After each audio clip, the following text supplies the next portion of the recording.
The 80s were a crazy time in my life. I'm not proud to admit it, but I was a major drug addict back then. I have since reformed and have turned my life around. I've been sober since the year 1990. This experience was my wake-up call, and is the main reason I left that life behind.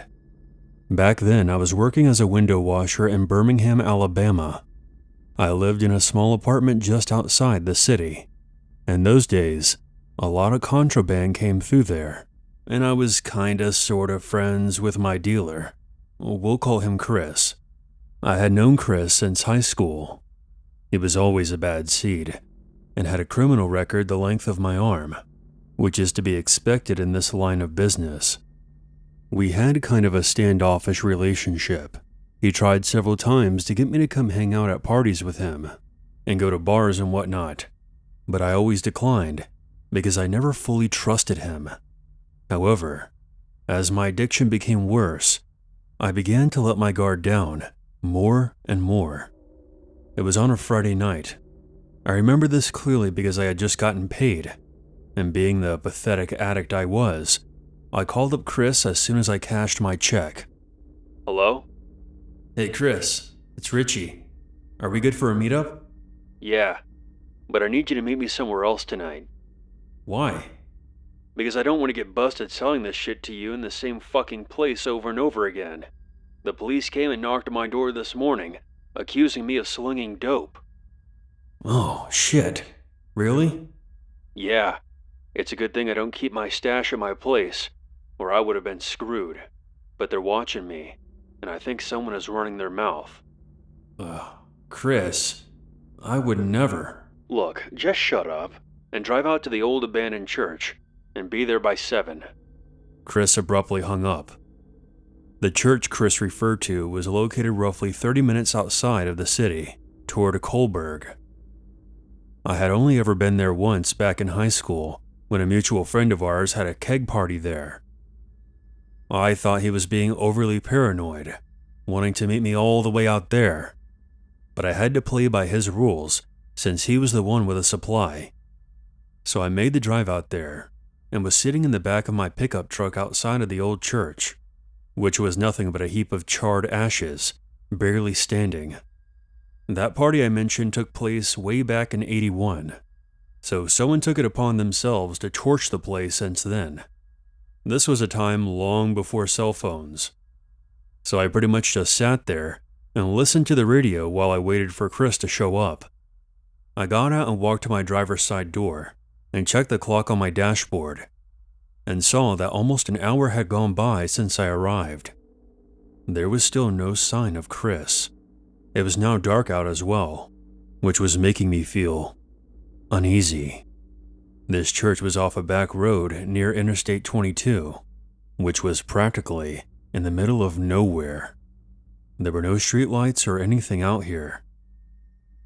It was when I was thinking about how if anyone was outside, the only thing they would see is my truck's cab light, that I began to feel like a sitting duck. I tried starting up my truck to get the hell out of there, but my dumb ass had nearly drained the battery by sitting there with my radio on. As I tried turning the engine over, I got the feeling that eyes were watching me, and I turned my headlights on. I look up, and a wave of dread overcame me as my headlights illuminated a horrifying sight. Standing in front of my truck were 3 figures. The first thing my mind was able to register was a pair of antlers on top of a deer head, and for a split second, I thought maybe a trio of deer were standing in front of my truck. But as I looked closer, I saw that the figures were standing upright. I then came to the horrifying realization that I was looking at 3 men dressed in deer skins. I started to panic, desperately turning the key in the ignition. I didn't know who those deerskin wearing freaks were, but I wasn't sticking around to find out. As the sound of the engine failing to start rang out, I watched in terror as the 3 figures began to move closer. Come on, you piece of shit, I yelled as I slammed my foot on the gas pedal while continuing to try and start my truck. With each attempt, the headlights flickered as the figures slowly closed in. I could see that the middle one was holding a shotgun. I closed my eyes and began to pray for God to help me out of this situation. While pressing down on the gas pedal, suddenly, I heard the sound of the engine roaring to life. I didn't have time to be relieved, as I quickly threw the vehicle into reverse and hauled ass. I looked up to see that the deer people were much closer than they were before. However, that's not what scared me. What scared me was the shotgun pointed directly at me. Not a second later, I heard a gunshot, and I felt a hard thud as one of my headlights was blown out. I did not stop the truck as I quickly backed out to the back road, then floored it all the way back to town. When I got back home, I immediately called Chris, but there was no answer. The next day I drove out to Chris's trailer and knocked on his door, but no one came. I didn't know what to make of the situation. I decided to call out of work for a week and lay low. Chris was found 2 weeks later on the side of the road about 15 miles away from that old church. He had been bludgeoned to death. I came to the police with my story and told them about what happened to me, but the death of a known drug dealer wasn't exactly a priority for them. They did, however, try to get me to confess to killing Chris multiple times, even after I showed them the damage to my truck. I could see the writing on the wall. The police were too lazy to investigate the case, so they tried to pin it on me, using my addiction to support their bullshit theory. They harassed me with parking tickets and stakeouts until I finally moved away a year later. I still have no idea who those dear people were, but I'm convinced they were the ones who killed Chris. My guess is that Chris got to the church before I did, and they ambushed him. To this day, I am grateful to be alive. The moral of the story is that you should try to stay away from drugs. Not only will they destroy your life, but they will also put you into dangerous situations like this one. If I were to give this story a title, I would call it Scared Straight.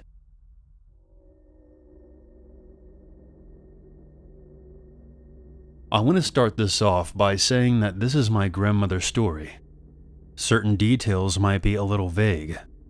For context, it was the early 1970s, and my grandmother was in her late 30s at the time, although she looked much younger for her age. She had gone to the store one morning to pick up some groceries. When she arrived there, she was approached by a man in the parking lot. "Hey there, how's your day going?" My grandmother is a kind person, but is also quite the introvert, and still is to this day. So naturally, the man's straightforwardness caught her off guard. She politely excused herself, as she wanted to get the grocery shopping done early. However, the entire time she was in the store, she could not shake the feeling that something was off, and she would constantly glance over her shoulder, as if expecting to be jumped by someone. By the time she was nearly done paying for her groceries, that same man from before approached her again. My grandmother noticed his arm was wrapped up. When she asked him what happened, he made up some excuse that he had hurt himself on a job. My grandmother was immediately suspicious of this man, but she didn't call him out for fear of coming off as rude. The man then offered to help my grandmother load the groceries in the car. "Lovely lady like yourself doesn't need to be doing all that heavy lifting." She politely declined his offer, as she pointed out that he could strain his injury and that she could handle it herself. However, when my grandmother exited the store, the man followed her and kept prodding to help. She became irritated and was already uncomfortable as it was, but this guy was giving her a bad feeling, and she did not want to be alone with him. It was as if something in her gut was screaming at her that she was in some kind of danger. A police officer on duty had come over, as he had noticed the situation and saw how uncomfortable my grandmother was. The man immediately took off, as if the mere presence of the officer had spooked him away. The officer asked my grandmother if she wanted him to escort her to her car, which she gratefully accepted. She also explained what the man had been doing prior to him coming over. The officer assured her that he would deal with it. By the time my grandmother got home, she was pretty shaken up and explained to my grandfather what had occurred at the store. My grandfather then jokingly asked if she wanted him to find the guy and beat the shit out of him, but she declined, just wanting to put the whole thing behind her. My grandmother had mostly forgotten about this incident until some time later. There were reports on the news that they had identified and caught the person responsible for the disappearances and deaths of multiple women over the past few years. What she saw in that news report made her sick. She saw a picture of the same man who had harassed her at the store that day. That man's name still lives in infamy to this day: Theodore Robert Bundy. A serial murderer responsible for the abduction, sexual assault, and murder of several young women during the 1970s. Before writing this experience down, I asked her how she felt about it at the time, and she replied that it's one of the few experiences that has haunted her for years, because when she saw him for the first time, she felt like it was looking into the eyes of the devil himself.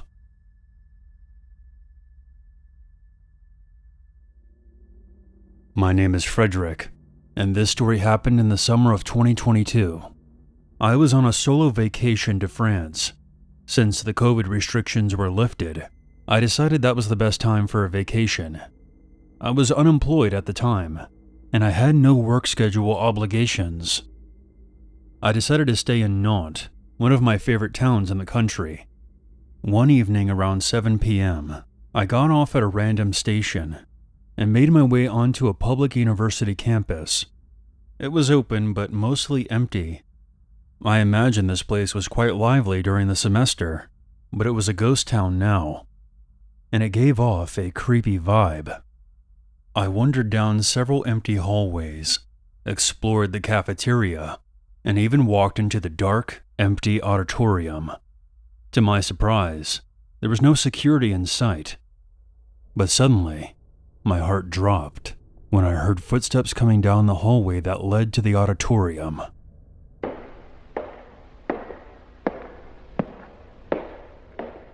I wasn't afraid for my life just yet, but I still didn't want to encounter another random person in this dark, empty place.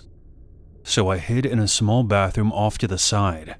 I locked myself in one of the stalls and listened carefully. I could hear someone seemingly talking to themselves. I heard them as soon as I stepped inside the auditorium, their voice echoing throughout the wide open area. It's exactly the kind of babble you hear when you enter a psych ward.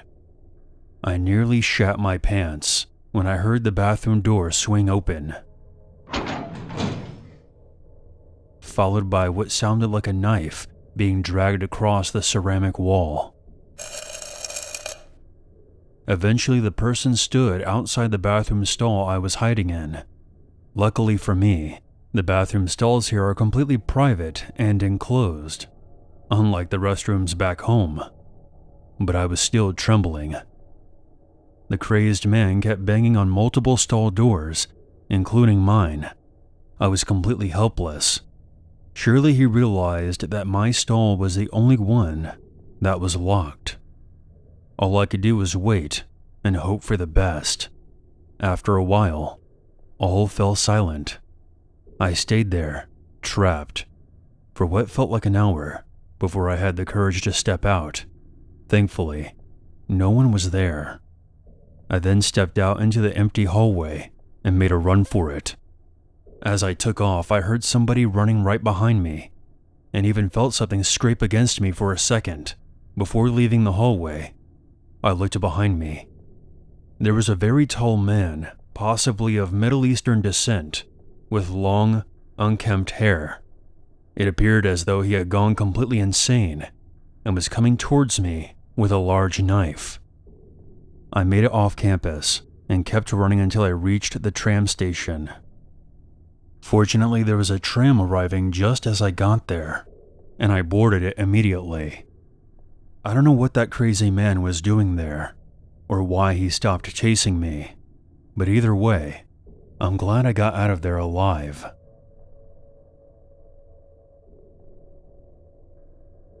This happened to my best friend and I 6 years ago, and to this day, it sends chills up my spine. In our early teenage years, Will and I were more than a bit adventurous. Both of our mothers were teachers at our school, and part of being a teacher's kid is that after the final bell rings on your last day, it's still not summer.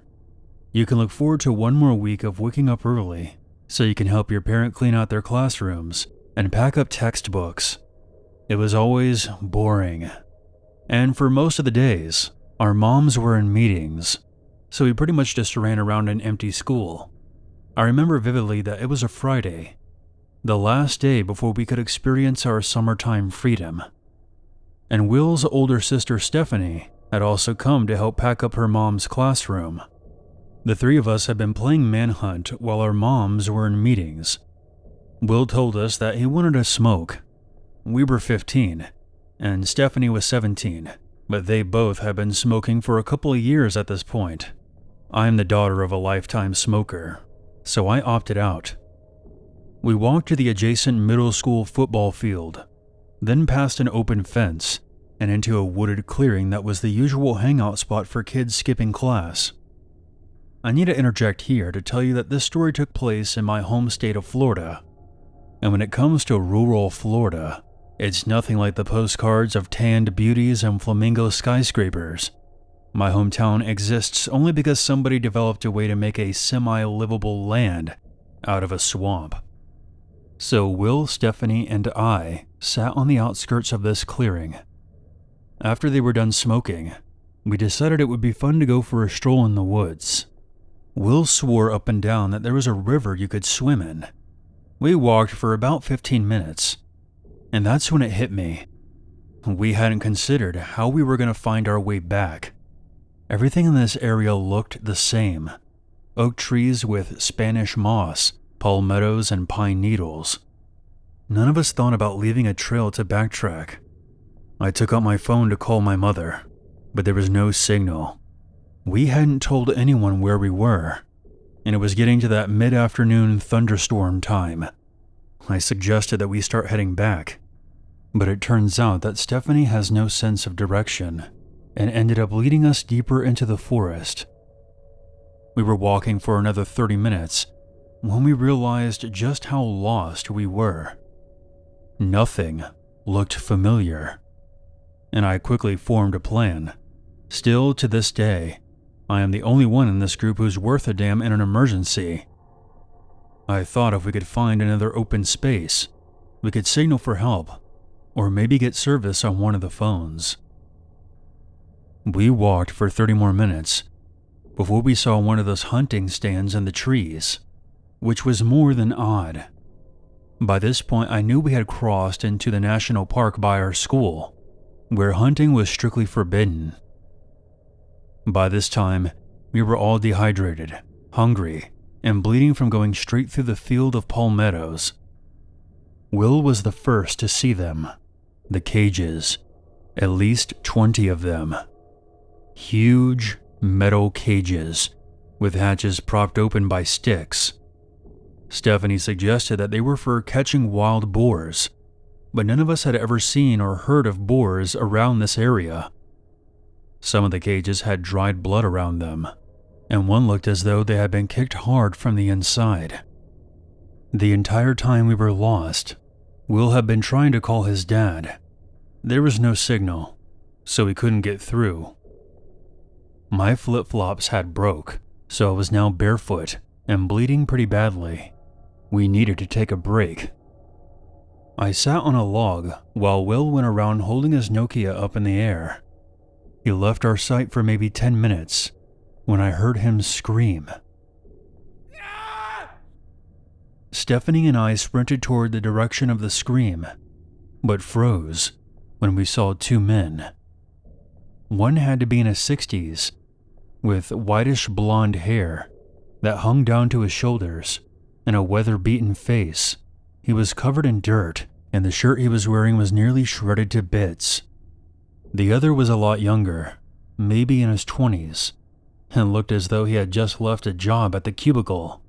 He had a button-down white shirt on and was wearing a pretty nice pair of pants. Neither were wearing shoes.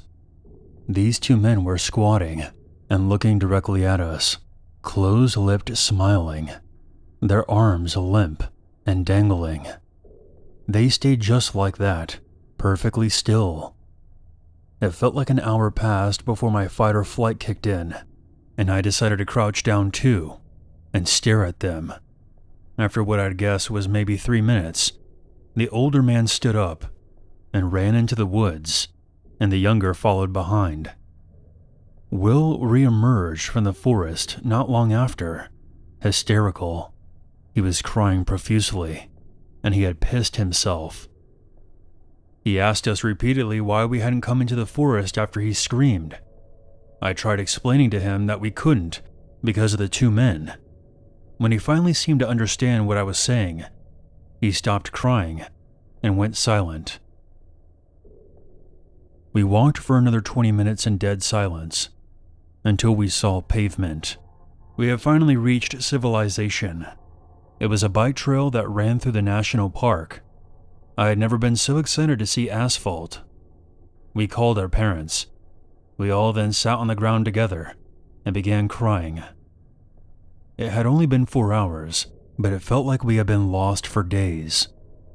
My mother brought me a huge jug of water and yelled at me for taking off into the forest. But ultimately she was relieved that I was okay. I told her about the two men, and she thought that was enough to tell the cops. So I gave my statement, and that was the end. We never heard anything back from the police. About 2 weeks later, Will was over at my house playing video games when he brought up the subject of the woods. He told me that he never saw those two men that Stephanie and I encountered. However, while he was wandering around looking for a signal on his phone, he heard the sound of pine needles being crunched underfoot, as if something was bounding toward him. So he ran and hid behind a fallen tree.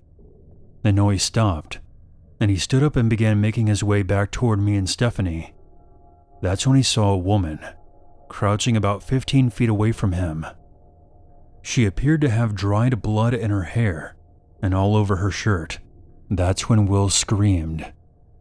She stared at him until she turned and disappeared into the trees. To this day, I don't think anyone's ever found them, and I refuse to step foot into that park.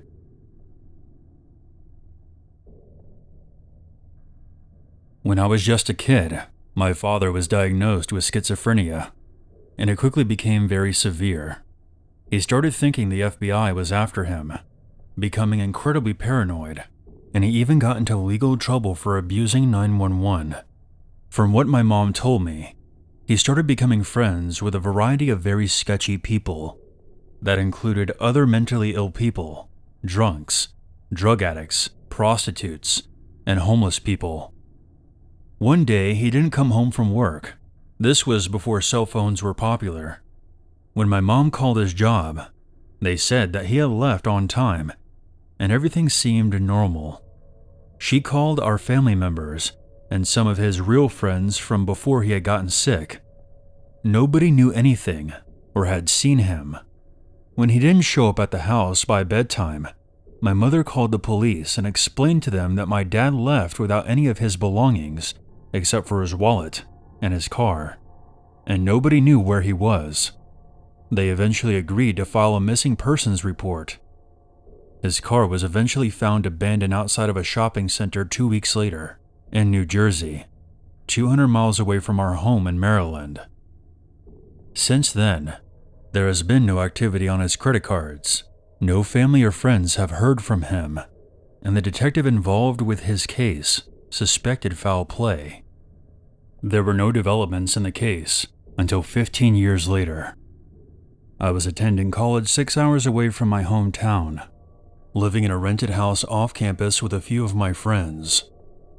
While I was at class one day, two disheveled-looking middle-aged men knocked on my door and, in a very polite tone, asked for me by my full name, saying that they had to talk to me and that they were friends with my dad.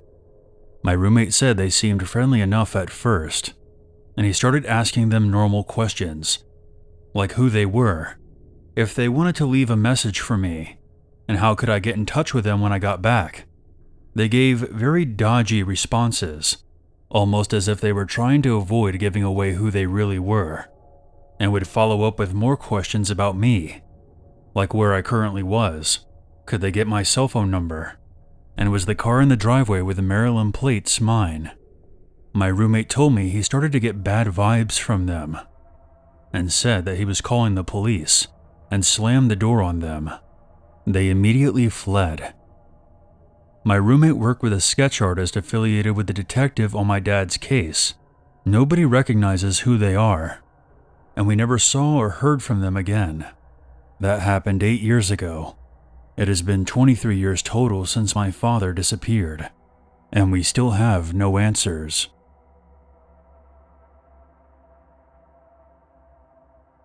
This is a story from my past. It happened about 32 years ago, in East Texas. My mom and dad divorced when I was 16 years old. My brothers and I lived with my mom. My dad would visit us every once in a while, but not really on a consistent basis. He was a gambler, one of the reasons my parents split up, and tended to not come around when he was broke. But on the rare occasion that he had won big, he would visit and spend money on us, and then disappear again. My dad said he worked as a shuttle driver for a local hotel. He told my brothers and I that the job was just a front, and that he actually worked for organized crime, which he claimed owned the hotel. He said his real job was to drive out to various places in the area to pick up fugitives running from law enforcement and bring them back to the hotel to hide. My dad said that they would eventually move on, but that he didn't know the particulars about that. My dad was always a blowhard, always exaggerating or outright lying. So my brothers and I thought he was completely full of shit and didn't think much about his claims. Until something strange happened, and my dad disappeared. It was 1988. I was 22 years old and a college student still living at home. I worked as a full-time disc jockey at a local radio station from 10 p.m. to 7 a.m. My middle brother, who was 19 years old, rented out an apartment with his friend and worked at Dairy Queen. My youngest brother was only 9 and obviously still lived at home with my mom. One day, my 19-year-old brother called my mom and I and asked us if we knew where my dad was. He said that some men came to the Dairy Queen where he worked and asked him if he had seen his dad recently.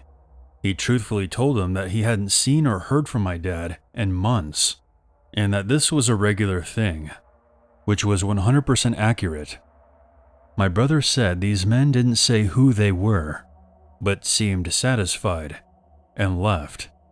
He was wondering if these men or anyone else had called to talk to us and ask us about where Dad was. But the same thing was true for us. We also hadn't heard from him in months. The following day, my brother says the men returned to his work, and this time they had badges, claiming to be FBI agents. He says they were very aggressive and demanded that he tell him where my dad was. My brother kept insisting, truthfully, that he didn't know, and said the last he heard, he was working at a hotel as a shuttle driver. This experience upset him, and he called my mom and I again. My mother became very upset and called the hotel where my dad worked. The man she spoke to said my dad had disappeared weeks ago, and had no idea where he was. The following day, my brother was at work when his roommate called and said that somebody had apparently been in their apartment.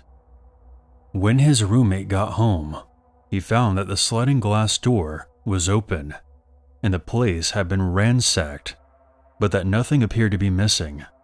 Of course, when my brother received the news, he was very upset. He went to the apartment and found, in fact, that a few of his belongings were missing. But before we get into that, I should mention that my brother was a young father at this point in his life. The missing items were an address book, a teddy bear that he had bought for his son, and a photo of his son that he kept in his room. They were sending a message.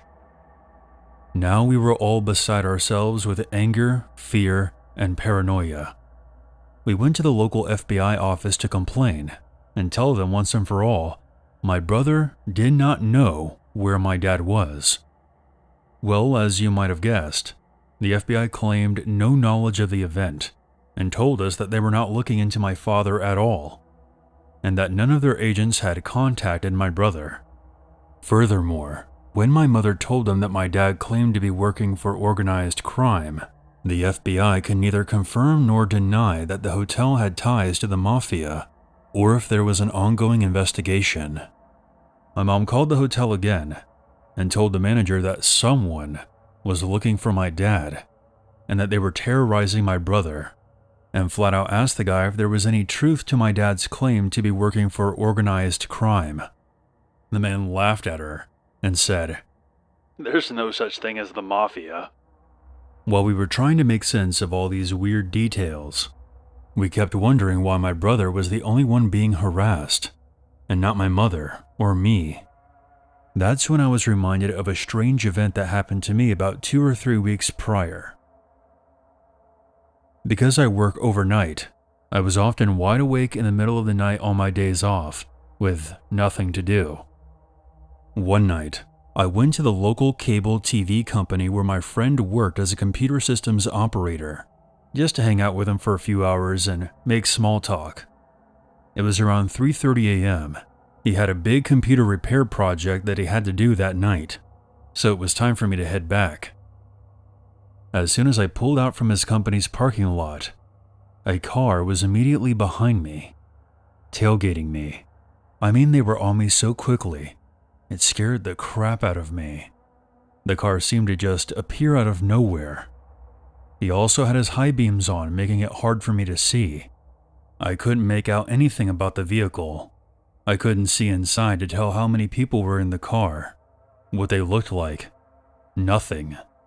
I changed lanes to let the tailgater pass, but the car stays behind me. I move again, and they move again. They were still tailgating me.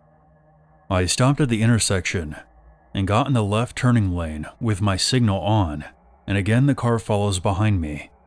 Since there was no other traffic around, the light changed.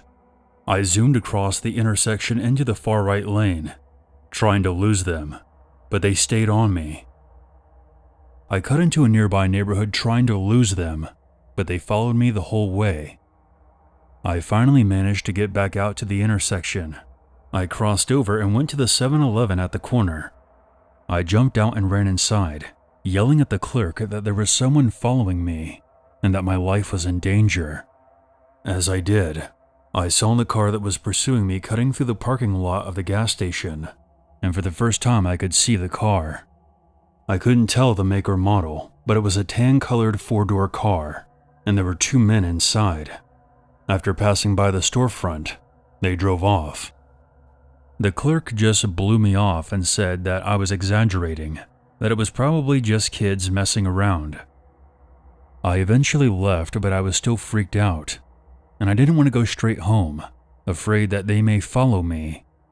And after what just happened, I didn't want them knowing where I lived, so I instead drove to my workplace. I knew that the disc jockey on air that night would be my friend Paula, so I decided to go visit her while she was on air. Perhaps we could make a segment out of it. I told her what happened, and I hung out for about 2 hours. She also felt that it was probably just a prank, and that helped calm me down. It had been over 2 hours since the first incident, and I was now heading back home. As I was coming down the street toward my apartment building, I see that same damn car pulling out of my parking lot. As it passed me, they flashed their high beams on. It had to be them. I panicked and rushed inside and called Paula at the radio station and relayed to her what had just happened. "Oh my God, they were waiting for you at your apartment? You have to call the police right away." My mind was racing as to how they could possibly know where I lived, why they would wait there for 2 hours, and then when they finally saw me, they just flashed their lights, and that's it? None of this made any sense to me. Remembering that event and putting it together with my brother's FBI visit and the apartment break-in, it seemed obvious it was all tied together. I hadn't thought about it before, but now I remembered. The car that I was driving used to belong to my father. He had given it to me about 2 months before this happened, when he had gotten a new one. So if someone had been looking for my dad, they could have thought that I was him, and when they saw me coming home, they realized that I wasn't him and just left. But who was messing with us? And why? Where the hell was my dad? My mom, my brother, and I went to the police station to file a missing persons report, and we spoke to a very nice detective. About 5 days later, we get a phone call from him. It turns out that my dad disappeared because he owed over $50,000 in gambling debts. The detective did confirm that he did work for some unsavory characters, but they weren't exactly organized crime per se. He had no idea if my dad was shuttling fugitives or not. The detective said that he was likely hiding out somewhere in Nevada and that he had spoken to him over the phone. He was alive and well, but in hiding. We then asked who the hell were these men bothering my brother and I. The detective explained it wasn't uncommon for bounty hunters or debt collectors to impersonate law enforcement and call and harass people. My brother then asked how they managed to get into his apartment. The detective said a sliding glass door was pretty easy to open, and that they probably stole the address book hoping to find my dad. They also took the teddy bear in pictures to scare my brother, which worked. I then asked the detective why the men only harassed my brother, and not my mom and I, except the one time. It was then revealed that my dad had used my brother as a reference on his job application at the hotel and put down my brother's address and phone number as his own. The fake FBI agents probably figured he was close to my dad and maintained contact with him. So my dad eventually turned back up in town and acted like nothing ever happened. He never spoke of this incident, and we never brought it back up. I guess he ended up paying off the money he owed. I don't know the details surrounding that. But yeah, that's my story.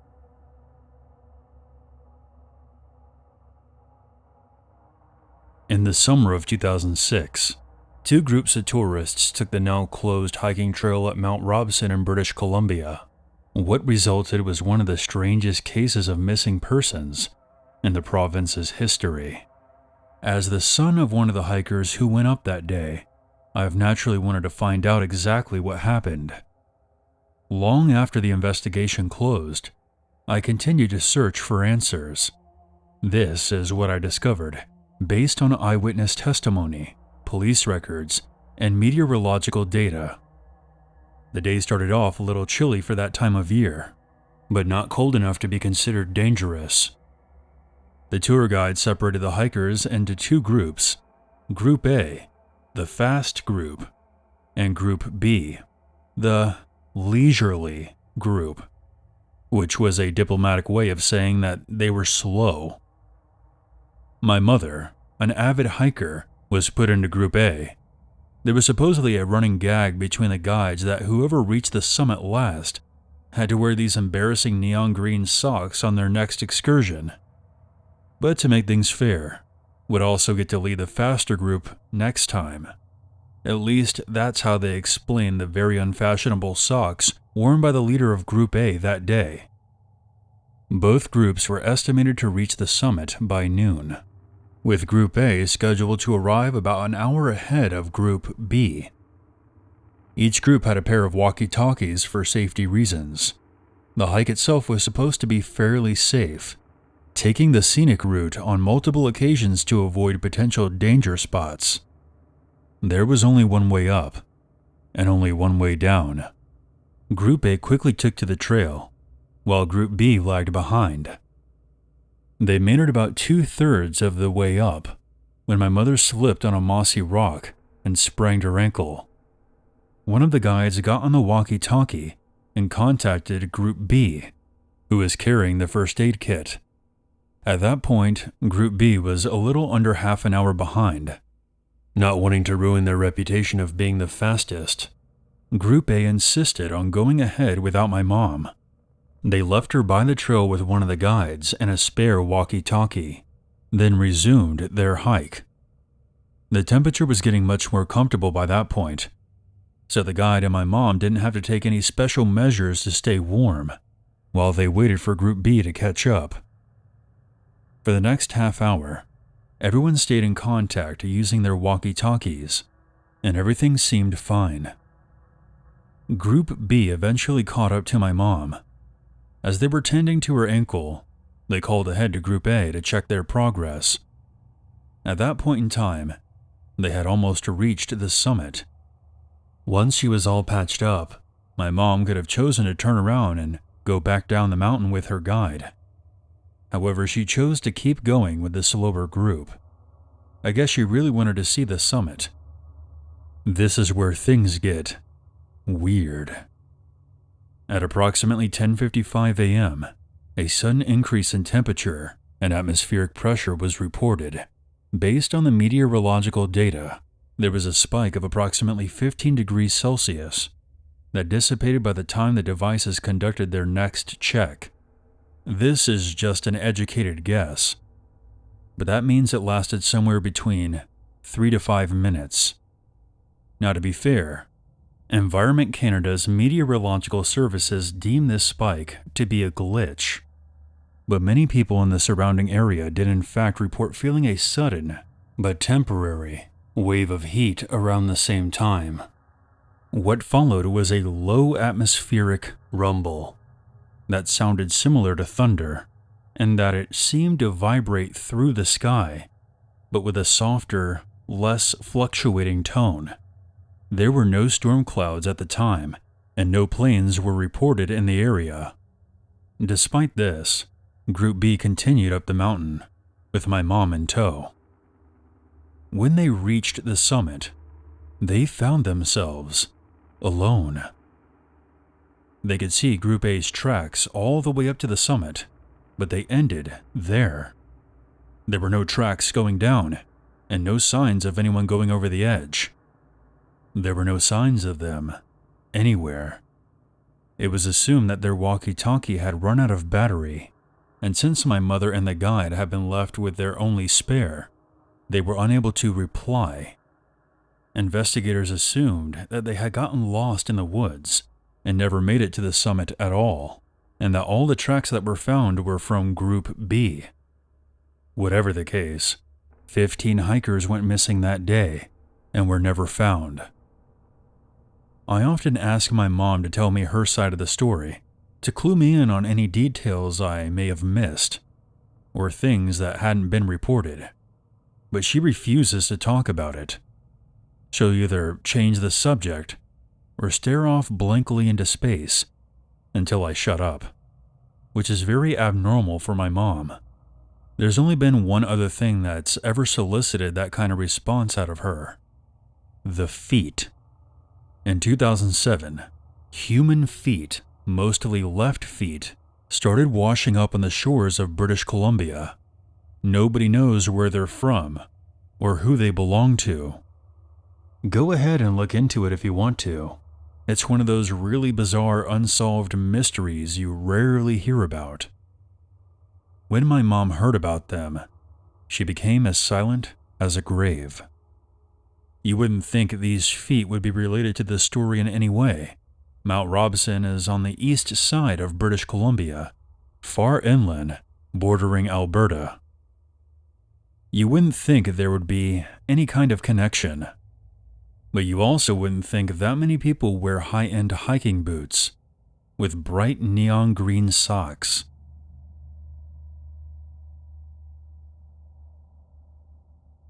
I worked summers as a camp counselor in the northern parts of Ontario, Canada. On the date this particular incident occurred, I was camping with a group of 10-year-olds on the same lake the summer camp was based on. So like a routine camping trip, we canoe out to the site, set up our tents, and me and my co-counselor, Mike, take turns supervising the children as they swim, build forts, and play games. We cook some food over the fire, sit around and tell stories, make s'mores, and the typical Canadian camping experience. It was around 9:30ish when I told the kids it was time for bed, and they head into their tents, which are positioned a small walk away from the shoreline, but still in line of sight from where we had the fire pit. So the kids have gone to bed.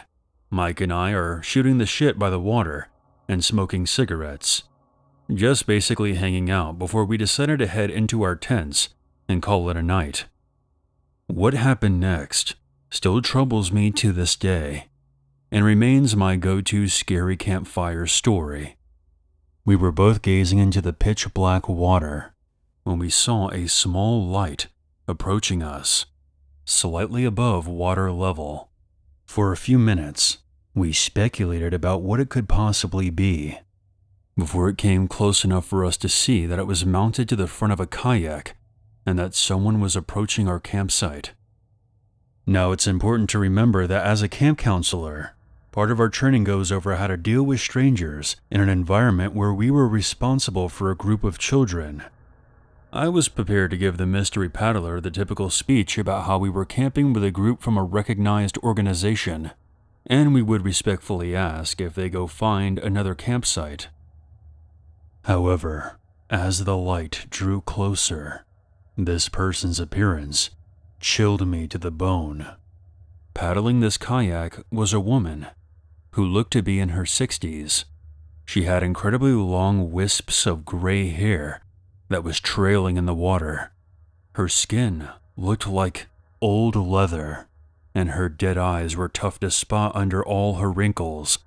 She looked directly at me, and when she spoke, I realized she was missing most of her teeth. "Are all of your children safe in bed?" she asked, pointing in the direction of the tents.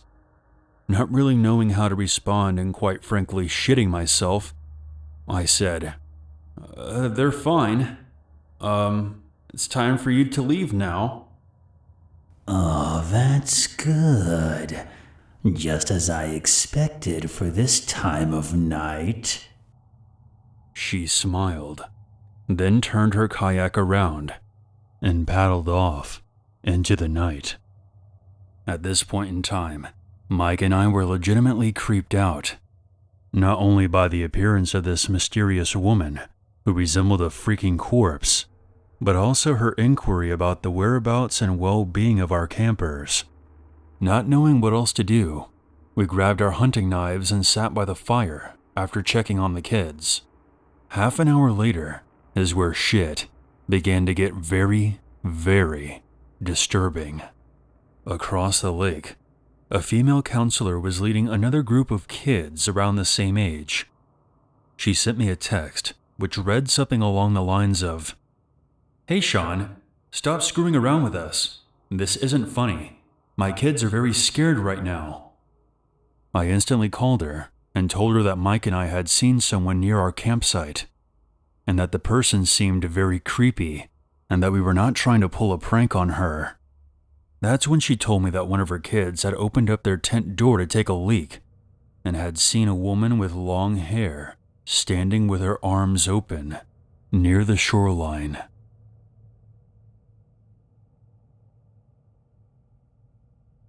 From 2013 to 2019, I worked in outdoor education at many different summer camps and centers in Canada, mostly Ontario, but I did spend a season in the Rocky Mountains, having grown up going to sleepaway camp and eventually participating in month-long leadership programs with backcountry canoeing components, I was well prepared to lead a group of teenage girls from Georgian Bay on a 2-week camping trip in the Temagami region during my first year as a counselor. The Temagami region is located between North Bay, Sudbury, and Timmins, Ontario. This region is home to many provincial parks, wonderful hiking and canoeing routes, and the Bear Island Indian Reserve. Our route was fairly typical, beginning at the Whitefish Falls region and ending at Highway 11 after 14 days of paddling, portaging, hiking, and campfire making. We had a satellite phone to check in with our camp director every day in case of an emergency. We also had multiple exit points along the route. Until our second to last day, we were having fun and a relatively uneventful time, aside from some mild dehydration and the usual bumps and bruises. Near the end of our trip, we were doing some free camping on the shore of an uninhabited island in Bear Lake that is recognized as part of the reserve. It's a beautiful area, and we were across from the main island, where the majority of the 250 inhabitants live.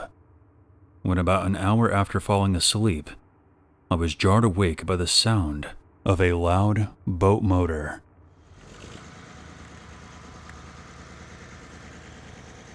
Obviously, this wasn't that strange, because it's a very large lake, and many people use boats to reach the mainland or their homes on secluded islands. However, this was around 11 p.m., and things had been quiet the past few hours. The motor cut out, and I could clearly hear the sounds of an argument happening.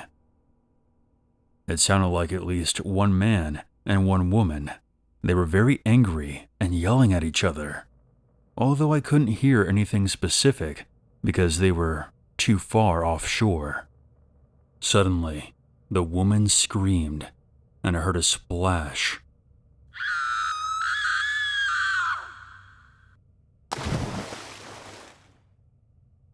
Followed by complete silence. At this point, I was beyond freaked out and hoping to God that my girls hadn't woken up. But I wasn't that lucky, because I could immediately hear them talking from their tent and could tell they were scared. I was about to unzip my door and look out to see if maybe the boaters had an accident or something, when my whole tent lit up. The light slowly panned across me, and then onto the tent my girls were in. They immediately stopped talking. In a normal volume, I was able to tell them to stay absolutely still. The light then panned back to my tent, and then over to theirs again. I can only guess it must have been some sort of boat with a mounted searchlight. After what seemed like an eternity, the light was turned off, and I heard the motor start up, and then fade into the distance as the boat drove away. I immediately found the satellite phone and called our camp director, who gave us the phone number for the local police. I called them, and they said they would forward the information to the local native detachment on Bear Island. I don't think any of us slept for the rest of that night. I got up at 5 a.m. to take my canoe out and have a look around. I thought maybe that someone had fallen overboard. Obviously, I didn't find anyone, and there was nothing floating in the water either, although it is a pretty deep body of water. None of us wanted to camp for one more night, so I called up the camp staff and had them head out to the pickup point a day early. We paddled like hell and didn't really talk much. I think none of us really wanted to speculate about what we might have heard, or what might have happened to us if we had made a noise or moved when that light was on our tents. I've thought about this a lot over the years. Whenever I have told people this story, they've always been quite skeptical. I recently started looking into missing person cases in the area, but without much luck. If anyone reading this is familiar with Indigenous issues in Canada, There is an epidemic of missing and murdered Indigenous women, and these cases usually go unreported or unsolved.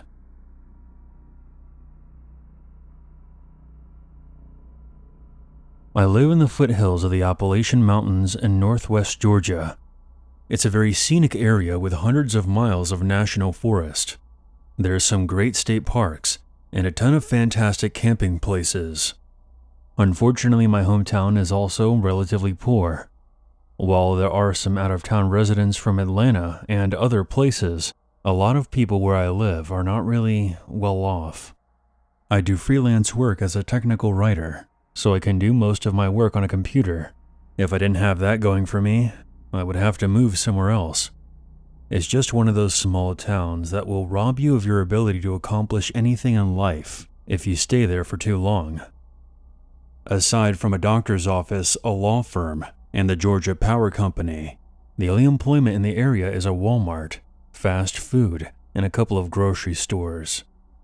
To the east of my town, there is a massive national forest.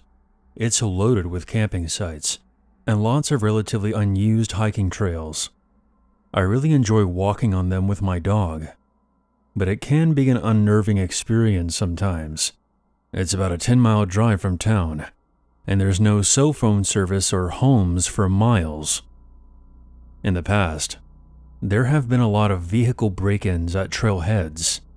The gravel parking lots at some of them glittered with bits of broken glass from what I'm guessing were smashed car windows. Sometimes there are very shifty people hanging around these trailheads or driving around on the service roads. And I'll be honest, some of the people that you see there look like the guy that got crushed by the ATM machine in Breaking Bad. With all that being said, it's still a great place to camp. However, you just have to be careful. A few years ago, me and two other friends decided to go play paintball in the national forest. Probably not legal, I know.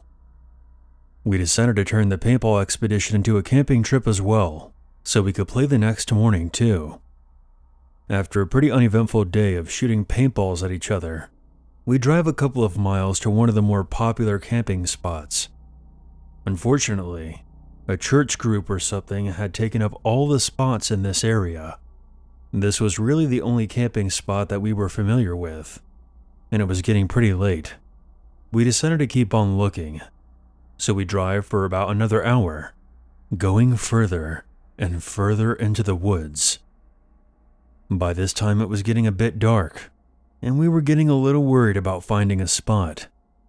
We all had GPS on our smartphones, but none of us had any service. We turned off onto an unfamiliar road that wasn't in very good shape. It looked like the forest rangers had tried to use a backhoe to block off the road with a mound of dirt. A broken metal barrier lay in the woods nearby. That said, it looked as though 4x4 vehicles had been going over the mound, so it was pretty worn down. The F-150 we were driving had pretty high clearance, so we decided to go over the mound. There was an old gravel road on the other side that was pretty much clear of debris. We drove for a few miles down this road and came across an opening next to a small creek. There were some blue tarps hanging over a plywood table that was nailed to a tree, which seemed kind of odd. That said, it was pretty much dark at this point, and we didn't want to be driving around all night. We left the truck headlights on as we set up our tent. I began to notice that there was a lot of trash in the woods surrounding the site. I saw a green bottle lying on the ground. I take a look at the label and see that it's a bottle of Home and Garden insecticide. I was very tired at the time, and I just thought someone had been dumping their home garbage out here. None of us thought it was weird that someone would be dumping garbage in an area more than an hour away from the nearest house. We set up camp, have some beers, and made chili from scratch. By this time, it was probably around 11 p.m. As we were eating, I noticed a faint glow from the other side of a nearby hill. At first, we thought it was moonlight filtering its way through the trees. However, the angles didn't make any sense. It seemed to be a bright light, and it was moving. It's kind of like that glow you see over a bright city, but we couldn't see the light's source. Since there were no other access roads in the area, we decided that it wasn't other campers. The hill was about a quarter mile from our campsite, so we decided to go investigate. Under normal circumstances, I know that we wouldn't have done so. However, we had had a few rum and cokes in our stomachs. My other friend Isaac decides that he's going to stay behind and pop some popcorn over the fire, so we start walking toward the light. The situation begins to get even stranger. All the trees in the area had their bark removed in a circle around the trunks. We thought it could have been the work of a beaver that lived in a nearby creek, but it seemed strange to us that a beaver would go around all these trees and just remove the bark in a circle. Jacob and I started joking about how it was the ghost beaver in pretty loud voices. The amount of alcohol we had consumed probably had something to do with that. As we were approaching the top of the hill, Jacob tripped and yelled, "Oh shit!" A few seconds after he shouted, the light immediately went out. We looked at each other and decided that maybe we didn't need to see what that light was after all. We then walked back in silence and kept looking behind us every few seconds. We decided to turn off the flashlight and just use the moonlight to navigate our way back to camp. Once we get about 100 feet away from our campsite, I can see our other friend Isaac walking around.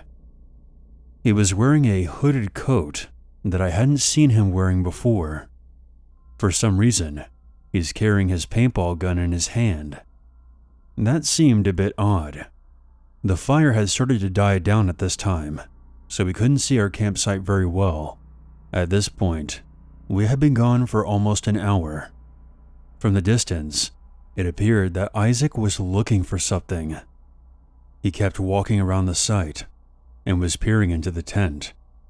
When we were almost back, we saw Isaac take off down the road we had come in from.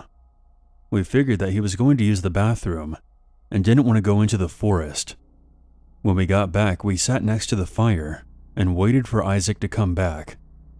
Suddenly, we see him lunge out of the tent. He stumbles a few feet, then vomits. We asked him why he kept wandering around the campsite with the paintball gun. He then gets a confused look on his face. "What are you talking about? They're locked up in the cab of the truck. Did you unlock it or something?" We go and check, entering the door code, and we saw all of our equipment just as we left it. The keys to the truck were still hidden in a magnetic fob underneath. I get a sinking feeling in my stomach. "Isaac, what were you doing after we left?" I was watching a movie on my phone, and I guess I must have dozed off. But we saw you walking around with your paintball gun. Did you just change your jacket or something?" Isaac told us he had been in the tent since we left, and he had been wearing the same unhooded fleece all night. Someone had been walking around our campsite, and it wasn't Isaac. At this point, all of us were way too intoxicated to drive, but we decided to go ahead and pack up and head back to my house for the night. We didn't bother packing up the tent. We just fold it down with the sleeping bags and everything in it, and jump in the F-150, and I start to drive out. When we get back to that dirt mound, we see something gray blocking our path. The metal barrier that had been lying in the woods earlier is now back on its stand, right on top of the dirt mound. By this point, all of us had sobered up. Nobody wants to get out of the car and try to move that barrier. I had a metal guard on the front of my truck, so I slowly drive forward, tapping the barrier with my metal guard. It falls right over. It must have just been balanced on the top of the mound. I then proceed to drive over it very slowly. We were terrified it would pop one of my truck's tires, but thankfully it didn't. As we drove down the road, we could see a vehicle following us with its lights off. It was probably 1,000 feet behind us. but we kept catching glimpses of it as the moon reflected off its windows. I begin to pick up speed on the service road, and the other vehicle keeps pace. It doesn't get any closer though. It stays 1 or 2 turns behind us, and we can only see it when the road straightened out. After about 45 minutes of speeding along these back roads, we make it back to the main road, and I begin to make my way back to the house. But I decided to take a different way just to be safe.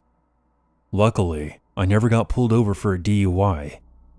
Camping can be fun, but in very isolated rural areas, it's potentially dangerous.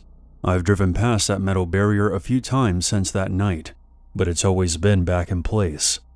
Either way, I would never go down that road again.